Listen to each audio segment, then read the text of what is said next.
పిల్లల చర్మం ఎంతో సున్నితంగా ఉంటుంది. పుట్టిన దగ్గర నుంచి 5 సంవత్సరాల వయసు వరకు పిల్లల్ని ఎంతో జాగ్రత్తగా కాపాడుతూ ఉండాలి. కొద్దిపాటి వాతావరణ మార్పులు అయినా పిల్లల్లో అనారోగ్య సమస్యలు వస్తూ ఉంటాయి. అలాగే బయటకు వెళ్ళినప్పుడు రాత్రి సమయాల్లో పిల్లలకు డైపర్స్ వేస్తూ ఉంటారు. డైపర్స్ కారణంగా కొందరి పిల్లల్లో ర్యాషెస్ అనేవి వస్తూ ఉంటాయి. ఈ డైపర్స్ అందరికీ పడవు. కొందరిలో ర్యాషెస్, దద్దుర్లు వంటివి వస్తాయి. దీంతో కంగారు పడిపోతూ ఉంటారు. డైపర్ ర్యాషెస్, దద్దుర్లను తగ్గించడంలో తల్లిపాలు ఎంతో చక్కగా పనిచేస్తాయి.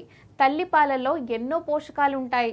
తల్లిపాలను దద్దుర్లు, ర్యాషెస్ ఉన్న చోట రాయడం వల్ల ఈ ర్యాషెస్ తగ్గుతాయి. కొబ్బరి నూనెతో కూడా డైపర్ ర్యాషెస్, దద్దుర్లను తగ్గించవచ్చు. కొబ్బరి నూనెలో కూడా మంచి పోషకాలు ఉంటాయి. డైపర్ వేసే ముందే కొబ్బరి నూనె రాసి వేయడం వల్ల మంట, దురద, అసౌకర్యం తగ్గుతాయి. వ్యాజిలిన్ సహాయంతో కూడా డైపర్ వేయడం వల్ల వచ్చే దద్దుర్లు, మంట, దురద, ర్యాషెస్ ను తగ్గించుకోవచ్చు. వ్యాజిలిన్ చర్మాన్ని మెత్తబరిచి సమస్య తగ్గేలా చేస్తుంది. ఇవన్నీ పాటిస్తే ఎలాంటి సమస్యలు ఉండవని అంటున్నారు నిపుణులు.